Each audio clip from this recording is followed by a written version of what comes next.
Namaste, and thank you for being here. Today is April 20th, 2024, and my name is Sheena. And this is a welcoming invocation for the Way of Namaste. And I invite you, if it feels in alignment with you, to come together for a moment of pause, just gathering into a collective consciousness through prayer. This is one I learned from Richard Rudd, founder of the Gene Keys, and one of the most magical humans I believe are on this planet right now. Someone that's gifted me with a whole new perspective on how I get to perceive reality. It's gifted me a way back to myself, even in times when I still think I've lost my way. His teachings provide the principles that allow me to keep returning back to myself and remembering who I am, who we all are. So let's go ahead and invite in each element. Invite in the directions and all the benevolent guides who represent each element.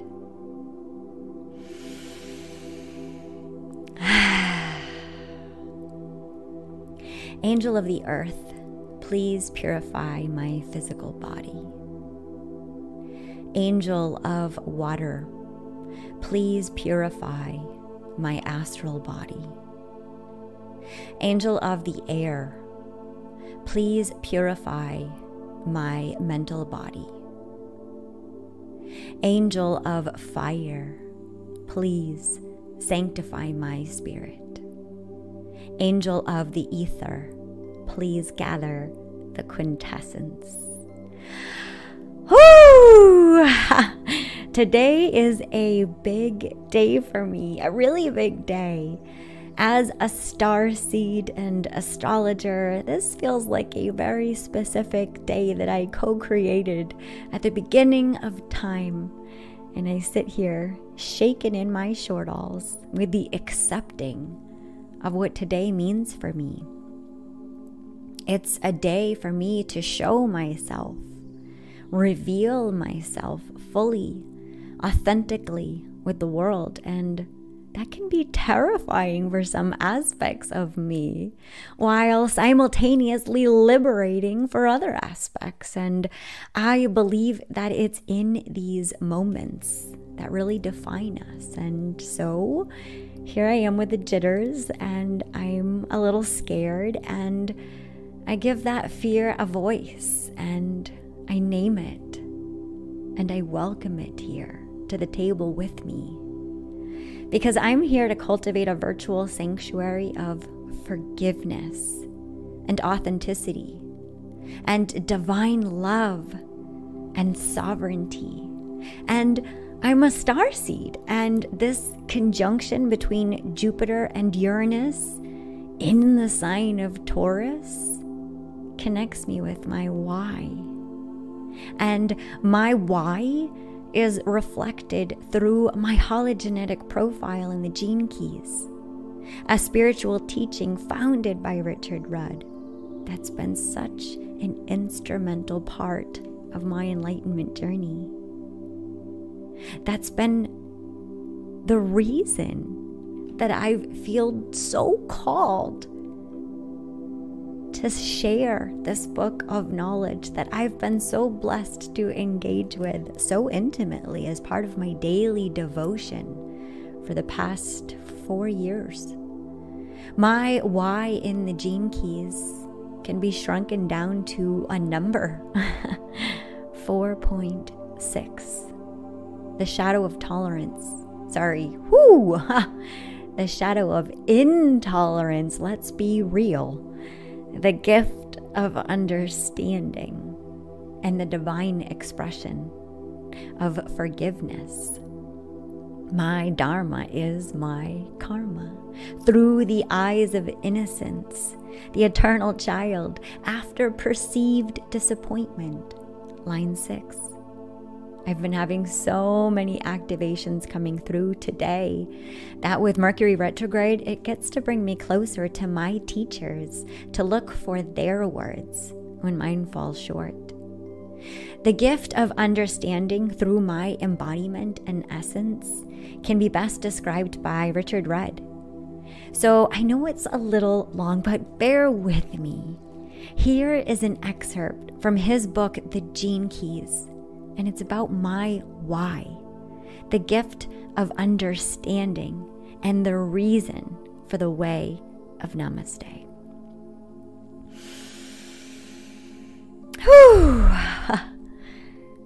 Only true understanding can bring peace along with it, because true understanding lies outside the domain of the mind.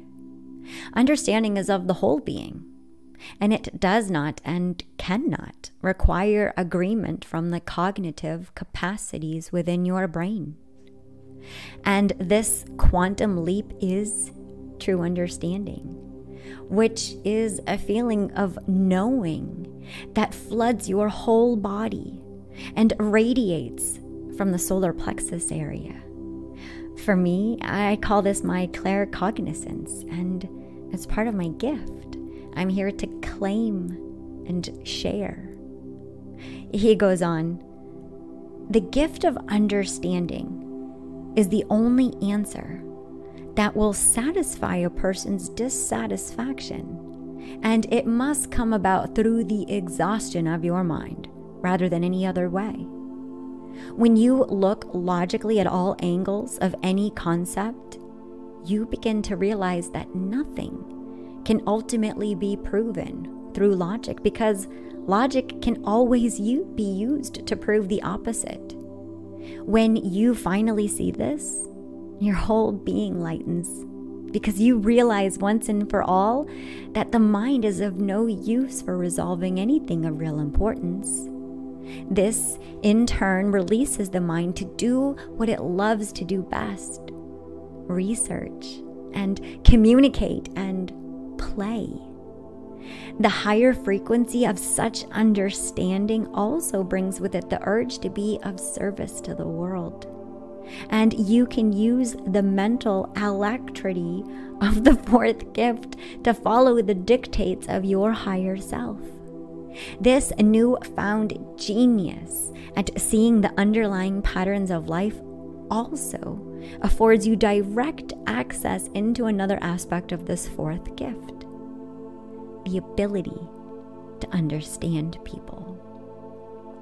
This gift of understanding will govern the way in which our minds operate from birth. They will bring about a social revolution on a global level.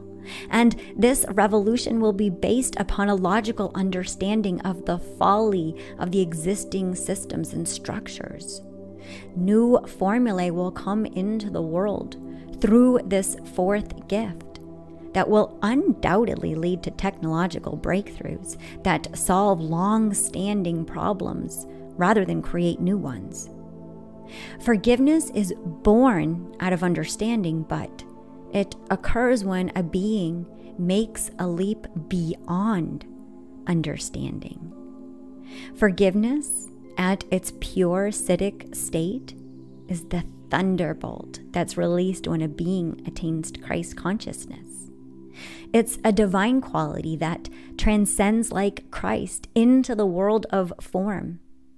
In descending into human form, forgiveness lays its hand upon all humanity and works its way back through time, burrowing into our collective past, releasing and freeing energy that's been lain trapped and stagnant for eons.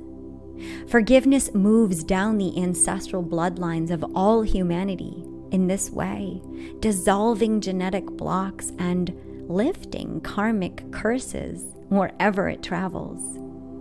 And because it's part of the Ring of Union, the fourth city's ultimate role is to bring humanity into a collective union through the resolution of karmic debt, individually, racially, and mythically.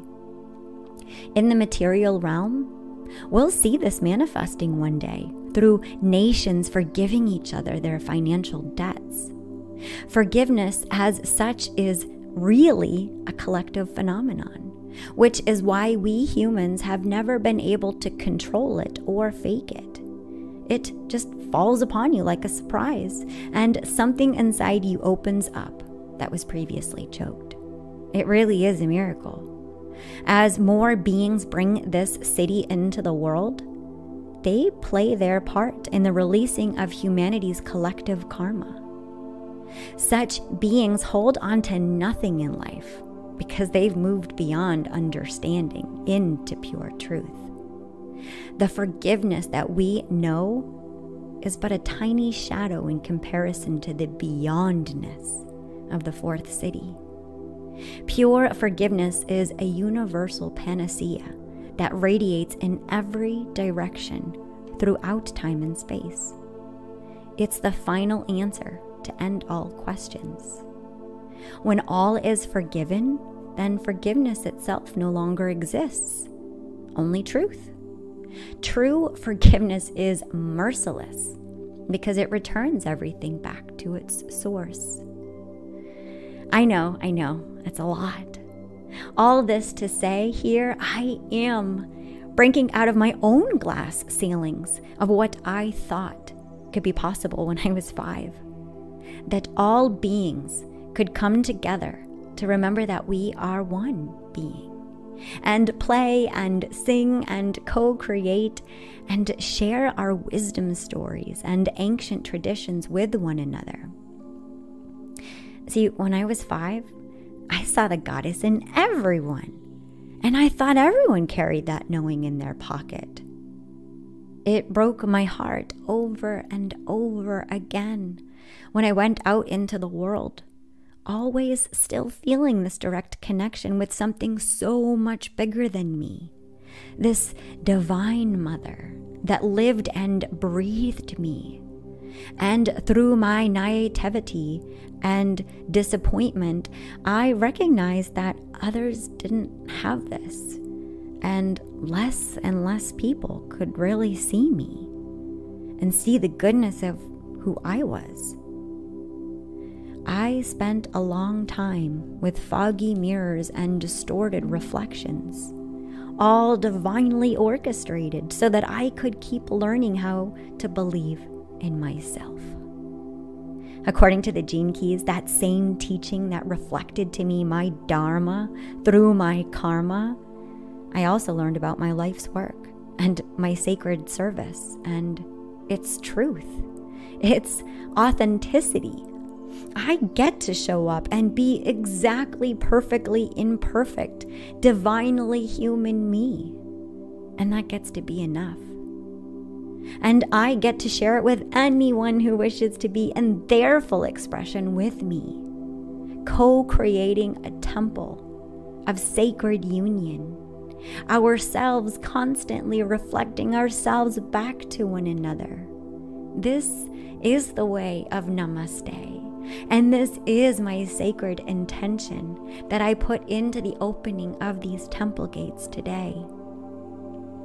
It's so tender to reveal myself authentically as a starseed, as a past life, concurrent life remember, as a reader of the Akash, as an empath, as a highly sensitive person, as a psychic medium, as an intuitive channel.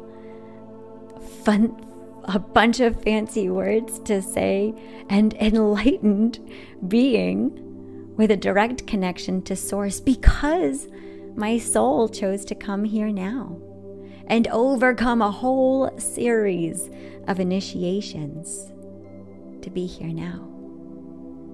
The embodiment of forgiveness with the desire to welcome my soul family home. There's no expectation for anyone to have to blindly trust me here or the things that I share. Yes, I consider myself a medium and life is my canvas.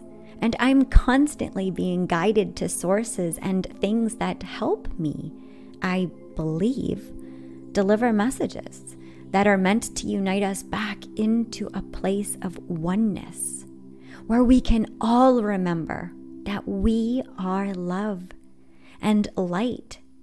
And even if at times we've forgotten, I believe that I'm meant to be here now as a way shower of the divine codes that have been coming through me a lot more recently, but since the beginning of time. I've been feeling really activated since I first woke up this morning in my excitement, and I was able to have my sister reflect back to me how monumental this day is. And I hear her and her curriculum she took on in this moment, and I bow in humble witness for the net magnitude of what she chose as a mother. I celebrate myself, recognizing the magnitude of what we are also giving birth to right here now, in this way of Namaste. And 4 goddesses showed up for me today in my morning devotional practice. Perpetua, the saint of authenticity. Isis, the goddess of magic.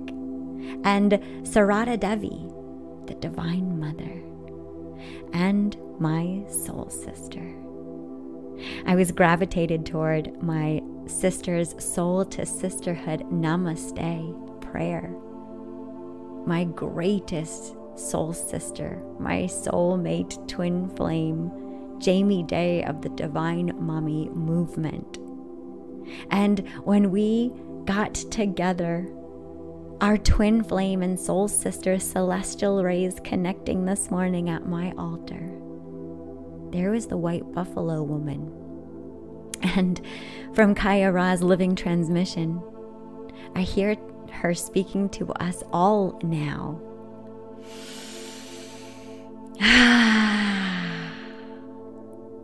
By the power of my I am presence, I relinquish my need to control any outcome with my human understanding and command my higher self to operate my body, heart, and mind as a living chanupa of answered prayer and wholly invisible power. Invincible power. By the power of my I am presence, I accept that I am the living Chanumpa that orchestrates my perfect peace. As my soul sister and teacher Jamie says, for the highest and greatest good for all sentient life, and for the highest and greatest choice for all sentient life. And by commanding this prayer, it is done.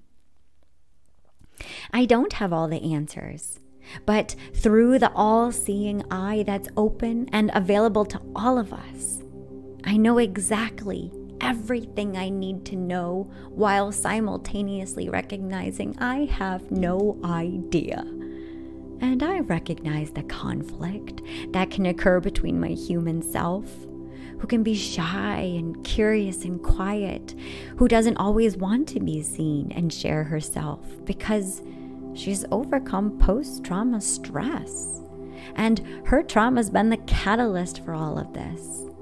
She found peace through her human suffering and has accepted that I co-created the exact blueprint I needed for me to know, to embody grace, while recognizing that my soul self loves to be sharing wisdom and taking up space and fully in her aliveness. And that's just not always how my human Sheena feels. And this is the dance. This is the beautiful, sovereign co-creation that gets to be fully authentic and messy and revealed to you now that I'm a deeply sensitive empath, and I'd really just love to invite you around the metaphorical fire to hang out for a while and share some sacred space together. There's nothing to do or say, just be here. But all you're doing and all you're saying is welcome, and I invite it wholeheartedly.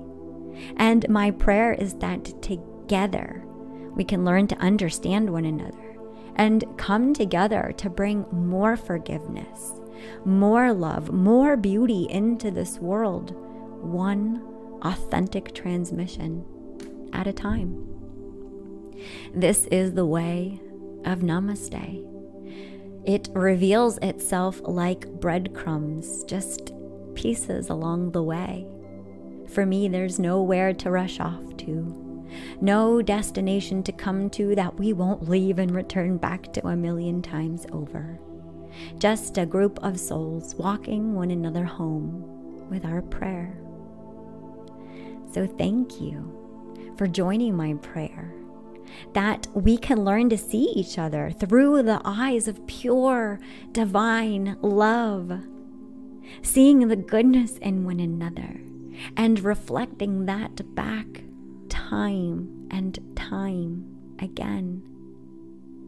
This is how I'd love to spend my time, celebrating one another instead of competing or gossiping, but deeply seeing one another and consistently reflecting that brilliance through all things Namaste. This is the way of Namaste: sacred union, forgiveness, divine love, and peace. My intention is that you'll feel safe enough to open up and share about whatever you are navigating in this now moment. I know for me that I've experienced personal tragedies and loss of life, even in just the last couple of weeks, while also recognizing that I've also been a part of a wedding and a sacred union, and it feels like everything in between. And I'm really present and recognizing what a tender time it is to be alive. And that's the part that I'm welcoming all of us into. That tender part gets to be seen and loved for exactly who you are. It fills me with excitement and nervousness and everything in between to open my cracked open heart to you, completely raw and authentic, and just say, welcome on in, y'all. I do hope that you'll stay a while, but absolutely no judgment if you don't. And you're welcome back anytime. Thank you for the incredible impact that you've made on our planet and on my life by being here. I love you.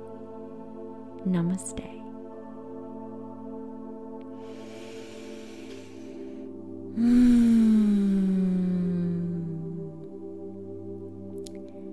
Thank you, thank you, thank you for being on this journey with me.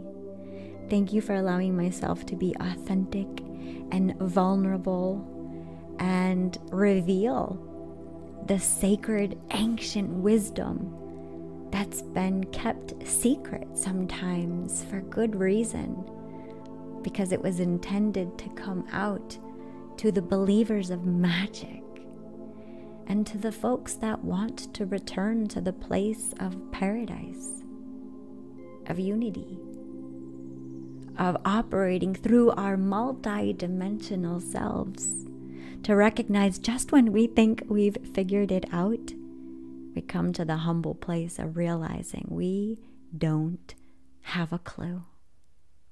That's the mystery. Thank you for weaving this story together with me now. I love you forevermore.